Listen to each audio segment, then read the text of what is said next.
nilitamani kufahamu ili la Gwanda, tuanzia kwenye hili. Aliuliza siku ya jana, anasema hivi mchakato wa uteuzi hasa kwa wajumbe kutoka nchi za nje unapaswa kuzingatia hatua gani ili kuondoa hofu na wasiwasi kwa uaminifu kwa wajumbe? Ameuliza hivyo. Karibu sana, tuanzie hapo. Maswali ni mengi sana. Master yupo. Sawa. No. Nashukuru. Kwanza nafikiri swala la uteuzi wa wajumbe wa tume yote ile. Ndio.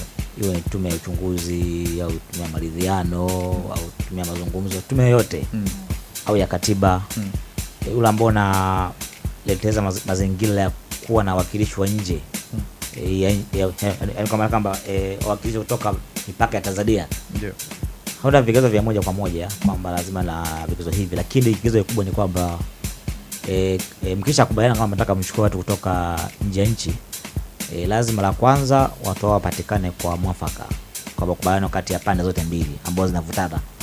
Kwa maana kwamba uwezo kuwaletea watu mtu ambaye ataonekana kwamba upande wa pili una mashaka na uhuru wake, labda una mashaka na uwezo wake, historia yake na kadhalika, uadilifu. Kwa namba moja ni kwamba lazima mtu huyo, watu hao muwapate by consensus, kwa kubaliana mezani kwamba sisi tunaona kwa jambo hili angefaa mtu fulani kutoka nchi fulani kwa sababu fulani na fulani. Wote mnakaa mezani, hizo pande mbili zinazovutana, mnakubaliana kwamba kwa hili na kwa mazingira haya tunaona kama bodi huyu atafaa kuja kutuwakilisha kwenye jambo hili. Kwa hiyo mnakubaliana. Lakini jambo la pili ni kwamba mnaangalia profile, historia ya mtu mwenyewe. Kwa maana kwamba wewe kufanya mambo gani katika nchi yake. Ndio. Ameisha kusave kwenye tume ambazo zinafanya mambo hayo.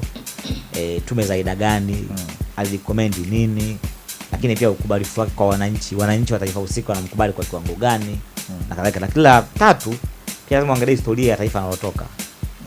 Kwa mfano uwezo ukateua mtu ambaye anakotoka na kwenu mambo ni yale mnafanana kwa historia, haleti kipya. Kunaangalia kwamba historia ya kidemokrasia, utawala wa sheria ya nchi anatoka mtu huyu ikoje. Mkiona kwamba nyinyi na wale mnafanana kwa kiasi kubwa, obvious kama mtu huyu atakuwa na uwezo wake, uhuru wake una kidogo unatia kwa changamoto, sababu yeye na nyinyi ni kitu kimoja. Kwa hivyo ndio ambavyo zaidi ni vitu ambavyo vinatumika kuteua mwakilishi wa kutoka nchi nyingine kwa masuala ya tume mbalimbali. Hakuna vigezo moja vya kisheria katiba, lakini by consensus, sababu ni swala la kisiasa. Kwa wao ndio wanakaa chini wanakubaliana kwamba tunaona hapa tumlete mtu fulani. Sasa hawa wawili ambao wametolewa kwenye tume ya kijinai na Mheshimiwa Rais, mmoja kutoka Uganda, mmoja kutoka Namibia, wameibua mjadala mkubwa sana. Nadhani umeuona pia. Yes. Unahisi ni watu sahihi kwa upande wako kama wakili, lakini pia vigezo ambavyo umevitaja hapo wamekidhi? Karibu sana. La kwanza ni kwamba kulikuwa na maoni mbalimbali ya wadau. Kama nakumbuka baada ya Mheshimiwa Chande kupendekeza kwamba iundwe tume nyingine, ndio wadau wengi kutoka kwenye wasema wakili, mashirika ya kiraia, vyama vya siasa walitamani kwamba kuwe na wakilishi kutoka nje ya nchi. Hizo ilikuwa ni ombi namba moja la wadau. Na tumeona kwamba rais ametekeleza ombi hilo kwa kiasi fulani, kwa maana kwamba angalau sasa watu kutoka nje ya nchi wamekuja kama hivyo wadau wengi walikuwa wanapendekeza. Lakini jambo la pili ni kwamba kuhusu uwezo wao, kwa maana kitaaluma, mimi ni wakili na wale ni mwakili kama mimi, kwa maana uwezo wa kitaaluma wana uwezo. Wao ni majaji wa mahakama kuu za nchi yao. Kwa mfano anatoka Uganda ni jaji wa mahakama kuu, ni jaji wa mahakama ya Afrika Mashariki kwenye ngazi ya rufaa. Lakini pia ni nafikiri huyu mwingine ni naibu jaji mkuu wa Namibia.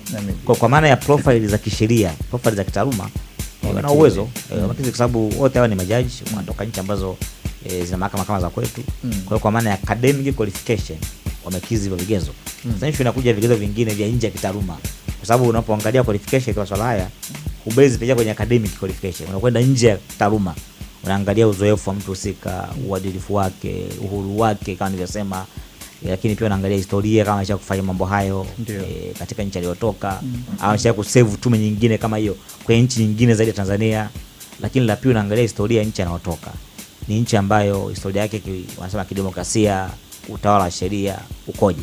Sasa kama nilivyosema kwamba wadau wengi hawana shaka na uwezo wao wa kitaaluma. Ndio. Yaani hilo swala la kwamba watu wanasema academically wako fit sahihi person kabisa. Sio alibishaniwi. Yes. Halina argument. Ubishi unakuja kwenye uzoefu wao na historia ya nchi ambazo wanatoka. Ya mataifa yao. Kwa mfano ukiangalia Namibia, ukiangalia Uganda, ni nchi ambazo zimekuwa na matatizo kama ya kwetu ya kidemokrasia, matatizo ya kiuchaguzi, matatizo ya watu kupoteza maisha wakati wa uchaguzi, matatizo ya watu kufungwa na makosa makubwa. Kwa mfano huyu jaji anatoka Uganda ndio ambaye alifanya uamuzi wa kumuongezea Museveni umri wa kugombea kutoka miaka 75 mpaka kifo. Ndio huyu aliyekuja ndio alitoa uamuzi, ndio amuru kwamba katiba ifanywe marekebisho na ukomo wa rais uondolewe kwa maana ya age iwe ni mpaka huko utakapofariki mwenyewe. Kwa hiyo unagundua kwamba profile yake tayari ni mtu ambaye yuko political oriented. Lakini la pili kwamba watu wanahoji kwamba hawa watu wanapatikanaje? Mamlaka ya uteuzi of course haipangiwi, lakini mheshimiwa rais aliconsult wadau, kwa sababu pia kuna haja bila consult wadau. Kwa mfano hizi block mbalimbali, kwa mfano East African Community, SADC na block zingine, Jumuiya ya Madola. Lakini inaonekana kama uteuzi ambao ulikuwa ni mawasiliano kati ya wakuu wa nchi na zile nchi. Kama rais amecommunicate na rais wa Uganda na rais wa Namibia wakapatikana. Sasa tutakapomsema rais pale ambao wanasema tuliconsult wenzetu. Kwa maana kwamba alicommunicate na mamlaka za nchi husika. Na ndo debate ya wadau inakuja kupishaniwa hapo. Ili kuwa mwanafamilia bora wa Global TV, usisahau kusubscribe, like, kushare na kucomment.